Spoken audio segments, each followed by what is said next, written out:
Salut les tilapias. Ouais, aujourd'hui on fait dans le poisson exotique. Puisqu'en même temps, cette espèce est très présente en Afrique. Ouais, tout à fait, vous vous souvenez de l'histoire de Jésus qui multiplie les pains et les poissons. Et multiplie aussi les poissons, ouais. Eh bien, d'après la légende, c'était des tilapias. Voilà, du coup, vous vous coucherez un peu moins bête ce soir. Et justement, puisqu'on est lancé sur l'Afrique, saviez-vous que c'était le continent le plus jeune du monde? Et en même temps, le berceau de l'humanité, puisque apparemment nos ancêtres sont tous nés là-bas. Et du coup, là-bas, l'âge médian, c'est-à-dire l'âge qui divise en deux la population, où la moitié est plus jeune que cet âge et l'autre moitié est plus vieille, eh bien c'est seulement de 20 ans. Pour vous donner un point de comparaison, en France, l'âge médian est de 40 ans, quoi. Donc c'est un petit peu plus vieux. Oh bah ça va, j'ai encore de la marge. Je suis ravi de l'apprendre, quoi. Et j'en profite en même temps pour vous dire que cette vidéo est sponsorisée par une entreprise dont vous n'avez, je suis sûr, absolument jamais entendu parler. NordVPN. Nord quoi? NordVPN, eh oui. Jamais entendu parler. Si vous avez besoin de naviguer sur le web de manière parfaitement anonyme, et tout ça simplement sans perdre évidemment l'efficacité de votre connexion, eh bien NordVPN est là pour ça. Pour abréger, les données que vous allez produire en allant sur internet seront parfaitement chiffrées. Du coup, vous pourrez naviguer sans être vu ou pisté. En plus, en ce moment, via un lien en description, vous pouvez profiter d'une réduction et utiliser le VPN pour 6 appareils différents. Si vous avez 2 PC, 3 smartphones et une tablette, ça passe. Merveilleux, j'aurais pas dit mieux. NordVPN.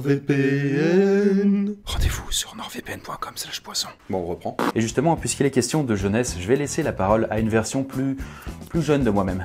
Tu veux venir? Ouais, ok, merci, c'est nickel, super.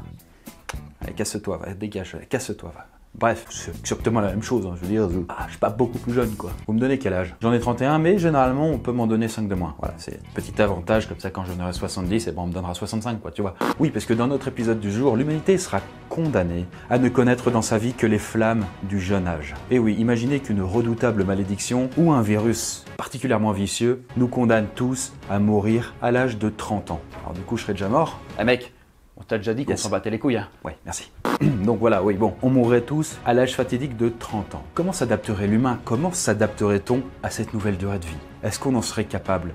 Eh bien, c'est ce qu'on va voir en 360 secondes.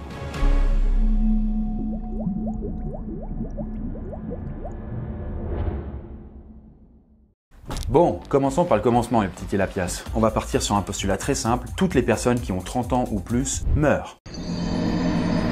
Mais hormis une mort inévitable à 30 ans, le vieillissement d'un humain reste tout à fait normal.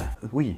Autrement dit, à 29 ans et 11 mois, on est encore très vigoureux, quoi. Et du coup, vous vous en doutez, mais dans les premiers temps de la malédiction, du coup, ce serait une vraie hécatombe. Et c'est facile à calculer, puisque selon un article de La Croix, l'âge médian de l'humanité se situe, comme par hasard, à 30 ans. Autrement dit, c'est donc la moitié de l'humanité qui va disparaître. En un claquement de doigts.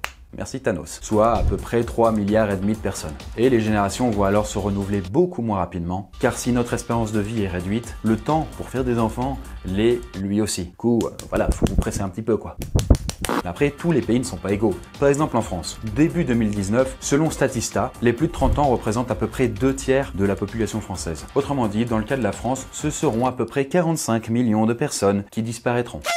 Mais bon, on va être sympa, pour une fois, on va zapper la crise terrible qui va avoir lieu pour passer directement au moment où l'humanité se relève enfin de ses blessures et apprend à vivre avec cette malédiction. Les dictatures pourraient être beaucoup moins nombreuses. Mais oui, puisque le concept même de dictature, c'est de laisser une personne avec les pleins pouvoirs pendant très longtemps. Et elle fait ce qu'elle veut. Par exemple, Mobutu Sese Seko, défunt dictateur congolais, est resté la bagatelle de 32 ans au pouvoir. Et du coup, là, comme aucun homme politique ne ferait long feu... Ah bah ça tombe bien parce que c'est tous des Laisse-moi parler. Laisse-moi parler parler, quoi. Et qu'il n'aurait en même temps pas de perspective pour pouvoir se visualiser sur le long terme, parce qu'ils meurent, quoi. Leur motivation politique pourrait être beaucoup plus désintéressés et servir davantage finalement le peuple. En France, les candidats à l'élection présidentielle auraient tous 25 ans au moins pour que du coup leur mandat puisse se faire de bout en bout. Et à la fin, ils meurent. Et en même temps, il faut savoir que 25 ans est le pic où nos capacités physiques et mentales sont à leur apogée. Mais on pourrait aussi imaginer des hommes et des femmes vieux, quoi, genre 28-29 ans, qui, sur leur dernière année de vie, se lancent à corps perdu dans un idéal de pouvoir aider le monde avant de disparaître. Un petit peu comme quand un condamné à mort, lorsqu'il sait qu'il ne lui reste plus que quelques temps à vivre, se met à essayer de se repentir. Et en France, il n'y a même plus besoin de cotiser pour les retraites. Et globalement, les gens ont tendance à moins épargner. Cependant, même s'il ne faut plus cotiser pour les retraités, il faut désormais cotiser pour les enfants. Et oui, puisque la plupart des bambins voient désormais leurs parents mourir alors qu'ils sont encore très jeunes. Si par exemple vous avez votre enfant à l'âge de votre majorité, à 18 ans, eh bien votre enfant aura 12 ans lorsque vous mourrez. Et du coup, il est possible qu'on voit surgir de gigantesques orphelinats un peu partout dans le monde pour éduquer et prendre soin de tous ces enfants. Mais en même temps, on va y revenir puisque les gamins vont sans doute bosser beaucoup plus tôt. Et oui, puisque dans une société où tout le monde meurt à 30 ans, de nombreux secteurs se sont radicalement métamorphosés. Premièrement, les métiers liés aux personnes âgées n'existent plus. Pour une raison toute bête, hein. Du coup, notre économie tourne toujours, mais elle a dû se réadapter sans le pan énorme de consommateurs que représentaient jadis les personnes de plus de 30 ans. Ceux avec le pouvoir d'achat. Et en termes d'économie mondiale, la donne pourrait être là aussi différente. Les pays du Nord, comme le Japon, la Norvège ou même la France, cocorico, globalement donc plus riches, mais avec une population bien plus âgée que celle de la plupart des autres pays. Eh bien, ils pourraient se faire attraper par tous ces autres pays économiquement plus pauvres, mais dont la population était plus jeune.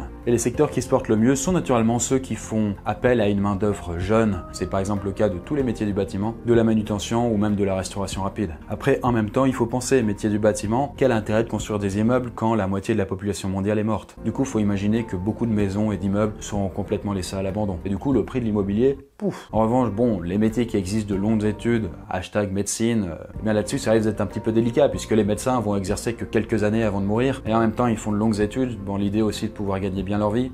Bon. Ouais, là, il y a discussion, quoi. Ouais, il y a plus que discussion là. Par exemple, pour être chirurgien, il faut une dizaine d'années d'études, si tout se passe bien. Et en même temps, des pans entiers de la médecine disparaîtraient pour la raison toute bête que la plupart des problèmes de santé commencent à arriver avec l'âge. Tout ce qui est maladies dégénératives, cancer, etc., qui finissent par pointer le bout leur nez après des dizaines d'années de vie, deviennent un lointain problème. Mais du coup, l'école, dans un monde où tout le monde meurt à 30 ans, ça ressemble à quoi? L'école a été complètement repensée. Quelle surprise! Tout est désormais beaucoup plus court, beaucoup plus condensé. C'est-à-dire que si avant vous aviez votre bac à 18 ans, puis que vous faisiez 2-3 ans d'études, par exemple un BTS ou une licence, avant de vous mettre à bosser, vous auriez passé quasiment les 2/3 de votre putain de vie à étudier, avant de bosser, et puis de mourir. Pas performant, ça va pas du tout. Du coup, maintenant, tout est condensé. On peut imaginer que les gamins se mettraient à travailler à l'âge de 12 ans, c'est-à-dire plus ou moins le moment où leurs parents meurent, s'ils les ont eus à 18 ans. C'est joyeux. Hein. L'orientation puis la spécialisation des écoliers se ferait beaucoup plus tôt. On éviterait de perdre du temps, quoi. Et on aurait peut-être tendance à mettre l'ensemble des bons élèves ensemble pour qu'ils apprennent plus vite, qu'ils avancent plus vite. Peut-être que les matières seraient aussi revues. Dès que les gamins sortiraient de l'école primaire, on commencerait à leur apprendre la vie active, à leur enseigner comment travailler, comment s'insérer dans l'emploi, comment rédiger un bon CV, une lettre de motivation, tout ça, quoi. Eh oui, dès 12 ans, on y va. Mais tout ça étant dit, sur un plan psychologique, la courte existence des êtres humains aurait aussi un gros impact. On peut émettre l'hypothèse que, comme en temps de guerre, comme le temps est compté et beaucoup plus précieux, chaque seconde qui passe n'a pas la même valeur quand on meurt à 30 ans que quand on meurt à 90 ans. Et donc du coup, ces humains vivraient de manière beaucoup plus passionnée, beaucoup plus intense. Et peut-être en même temps en vivant avec plus d'insouciance, et donc en n'hésitant pas à franchir les limites, l'alcool, les drogues, les bêtises, plus facilement. Pour ce qui est des enfants, là aussi les mentalités changeraient. D'une manière générale, lorsqu'on fait des enfants, l'intérêt est de pouvoir quand même les élever et les voir grandir. Le cycle de la vie, quoi. Mais avec une espérance de vie de 30 ans, on pourrait tout au mieux les voir grandir jusqu'à leurs 12 ans avant de disparaître. Mais malgré tout ça, malgré tous les défis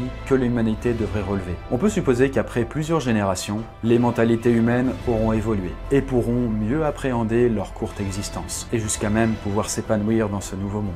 Car après tout, n'est-ce pas la capacité d'adaptation de l'être humain qui le rend aussi surprenant? Voilà, j'espère que ça vous aura intéressé et que ça vous aura fait réfléchir, mais justement ça tombe à point nommé. Beaucoup de personnes n'ont pas vu mon épopée du Kundar 30 comme les 30 ans avant de mourir, où je reviens justement sur tout mon parcours de YouTube. Ça fait déjà maintenant 8 ans que je bourlingue, meilleur verbe. Du coup je vous mets la vidéo juste ici, vous allez apprendre des tas de choses, et d'ailleurs beaucoup de choses insoupçonnées que vous n'avez jamais vues, donc vous pourrez être surpris. Il y aura un peu d'émotion. Voilà, tout est dit. Bisous, à plus tard.